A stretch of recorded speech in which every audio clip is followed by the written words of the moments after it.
Hey, today on the show we have Bob Nyanja. He's a filmmaker, director, producer.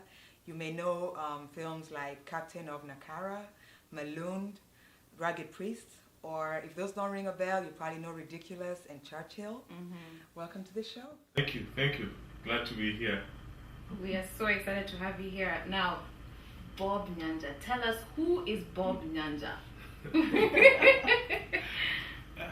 Okay. Loaded. Okay, don't start Briefly, from not a whole not lot. from nursery school, Gosh, primary school. No. Okay. Yeah. Well, I'm just a regular boy from Ta. Yeah. Born and raised in Eastleigh. I had a passion for film from the time I was growing up, and I did a lot of theater while I was at the university, and when I left university, and then I went to study film and went back home and started doing TV and film. So that's a very, very summarized Bob. Yeah. Unless you want other stories, which we'll have to edit. Yeah. Maybe a little later, but Yes. so you did film here in the States or back home? Yes, I studied film here at a small school in South Carolina. Yeah, I did a graduate program there, film and video production, and then I worked for about a year. I did my practical training and stuff. Went back home, worked for about a year, and then came back again to study editing. This one was in Portland, Oregon. And then after that, then I went back home. And when I went back is when we started Ridiculous. This was the year 2000. What inspired that, like Ridiculous? Because it's a political kind of comedy. Well, Ridiculous, what inspired Ridiculous was just the events that were going on. The opportunity was so ripe. You know, at that time, the president was untouchable, Yeah. and everybody used to sneak around and try to, but that was what was happening. Like in the media, people were so afraid. Yeah. But I know that when we were going to campus, when we were going to Campo at Nairobi University, because that's where I went first, and at many events, people were playing that dude. Yani, there were guys who could imitate him, and it was just the joke of the day. And I said, why not have this guy at some point on the screen, you know?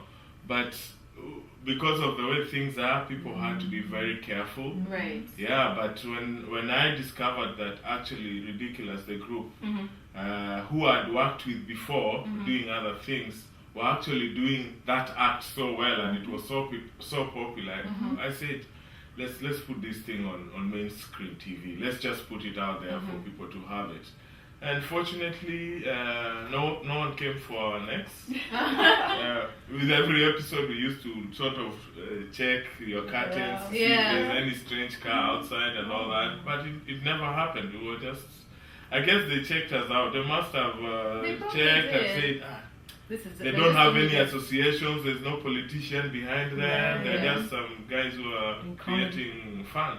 So And it's so funny you mentioned that, because I went to school in Michigan, and a friend of mine had gone home, and he comes with a tape. He's like, you guys need to watch this. This is Kenyan comedy to the fullest. We're like, what do you mean? He put on the tape, and the first thing is like, we're laughing, but I'm like, are they still alive? I mean, are they okay?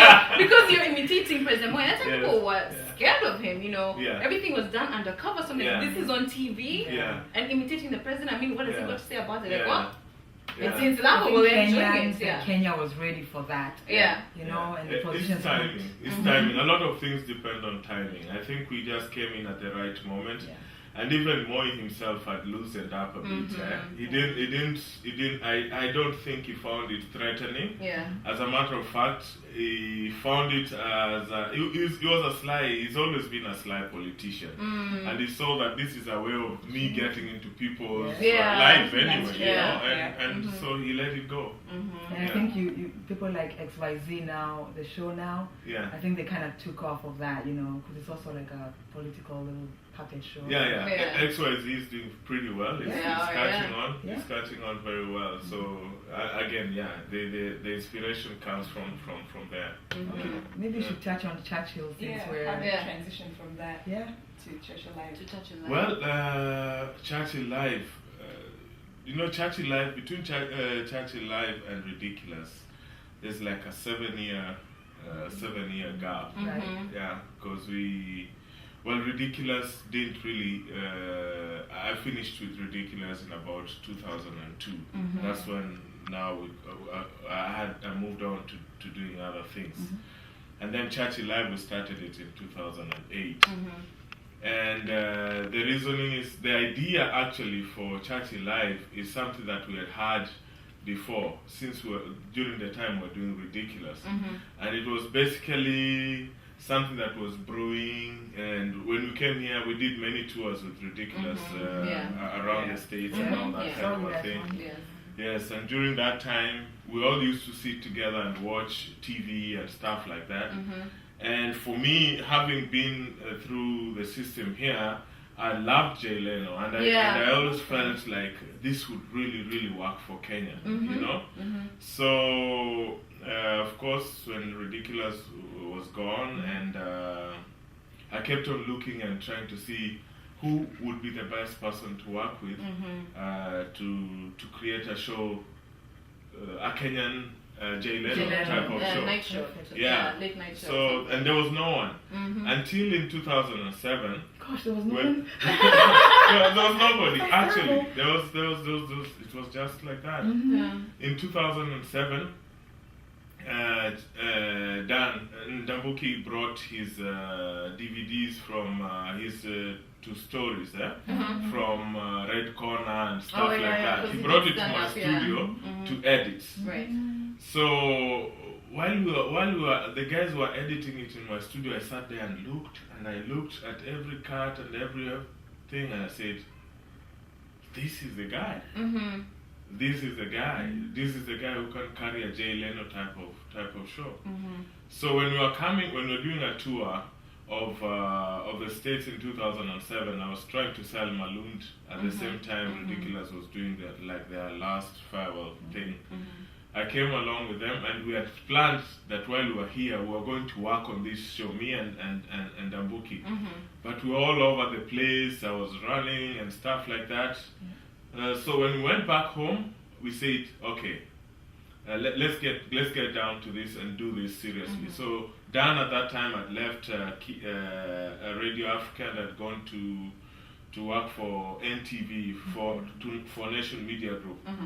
And at that time, Nation Media Group wanted him to do a type of a comedy show, but it didn't really work. And when the first night that they showed that show, I looked at it and I called him up and I told him, "Do you see what Nation are doing? Right. This is the chance. This is the gap that we have. We need to get together and do this show." So we got together, put our heads together, and wrote down the script and stuff like that. In 2 weeks from that time, we shot the pilot with our own money together, put together some money, shot the pilot, and took it to NTV, Citizen, and KTN. And all of them, everybody else was hesitant, but NTV was very hungry for it. They really were looking for something like this. And they said, "We're ready to put it up. What will it cost to run with this show?" And we went on there with it. Yeah, the rest is history. Yeah. Wonderful. Yeah. Now speaking about Maloon. Okay. Maloon. Yes. Now, what inspired you to? You didn't write. You didn't write the script, did you? Did you do the script? No, I did the story. Yes, I did the concept and the story. Okay. Yes. So you chose the bathroom location? I chose the bathroom. Tell us why the bathroom. Guilty as Why? Why the bathroom? It's just different. It's just an opportunity to be different. The bathroom? I was thinking. Where else? Where would you want the toilet? No, the office. The office. Elevator. An elevator. Yeah. Okay, an office. Maybe. Bathroom. bathroom, man, I'm thinking hygiene issues. Yeah, we can I wait was to so, I was just But so it is a nice bathroom, don't you think? No, it was Yeah, nice. it was nice. It was clean, it was good. But it's still a bathroom. But it was different. I mean, I will never forget Maloon. Yeah, in the Yeah, bathroom. yeah. Because this thing, So yeah, it the works. stuff in the bathroom. So it works. It's like phone booth. You never forget phone. Oh, booth. it was yes, on the phone. That's that's true. That's true. Yeah. So you kind of had to be original. You Yes, and different. And actually, it worked. You know, Mhm. the idea for Maloon came from I'd gone to visit the guy who fixes computers in the office. Mhm. So I walked up to his place and we were chatting, Mhm. you know, and he said, by the way, you know, there's like a professor who got stuck in the toilet here. And I did. Yeah, that's what he was saying. You know, he was locked in by the janitor, and yeah. So he actually, fortunately, he had his phone with him. So he called his family because no one else could help him. He was somewhere where he couldn't. He's gongering and nobody can hear. Yeah. So he called his family. The family came, Mhm. looked for the janitor of the place. I don't know who was in some basement somewhere. Uh-huh. So they came and took him out. Mhm. So That was the king. yes, that was the bell, you know. And then he said, okay, so what if this professor was actually this Jango dude? And then there was this cute She could get married. and who wants to get married? And we built it like that. And Uh-huh. I after that I Just did wrote the the story? outline, yeah. And then I called Mark Mutahi, who's a brilliant writer friend of mine. Mhm. And then I told him, Mark, this is the concept I have. Mark loved it. So we went to work, and within 3 months, Mhm. we had shot the film. Oh, wow. Okay, From that time. let me Yeah. ask, what do you want people to see through your films? Well, you know, one of the things that happens in Africa, and as an African Kenyan filmmaker, first of all, is we love to entertain people, but we have so many issues to deal with, Yeah. and we have no forum to deal with those issues. Mhm. So for me, my films deal with issues that Kenyans want to deal with Yeah. in a way that is fun, that is enjoyable, in a way that we can really sort of chew them up and swallow. So my films want to affect society. They want to affect first and foremost the Kenyan community, because we have to hold down home before we can talk to everybody else. True. Yeah. So Yeah. yeah. And the title? Is it a play on Maloon. words? Yes, Maloon. yeah. This is the Loo. No, we Yeah. were Because we looking looked it up. marooned. Yes. And then I was Marooned thinking, with the R Yes. means being Yes, of course. confined. Yeah. Of course. So we're like marooned. Yes, it's marooned, like marooned in an Yeah, island. on Yeah. an island. But imagine it was our Oh, shopping. So Maloon. Maloon. Yes, Maloon. and then you have the loo in the middle. Oh, So good, right. yeah. Good one. Yeah. So my question is, Yeah. how can we start marketing or promoting Kenyan films? Because, you know, Nollywood has taken over. Yeah. Wherever you go, you know, even with African Americans that I work with, they know Yeah. about Nigerian movies. They're like, Yes. yeah, watch this movie called Beyonce, because Beyonce is a famous one, you know. Yeah. But what can we do to promote? Because Maloon, I happened to watch it at a friend's place who got the DVD. Was it a DVD? Yes, it was a DVD from Kenya, from a friend. Yeah. So what can we do to market Kenyan films? Because we have a lot of good actors out there, a lot of potential directors, producers. What can we do to promote the Kenyan film industry? I think promotion is the biggest struggle, and it's our universal problem. It's having the finances and the money to push these films. One of the things that we are struggling first and foremost with is raising the money to make the films in the first place. And if you're lucky enough as a filmmaker and you're fortunate enough to put together some money to make a film, it's already an achievement. It's hard for us, it's so difficult to think, now let me put together, let me get some money to do the marketing, because marketing is a whole different animal. Yeah. We need financing. So for me, the biggest thing that we must do is first and foremost find investors. people who see film as a business, Yeah. who are ready to put money into making films seen, Yeah. if so to speak. They can even put money into making the films, producing the films in the first place.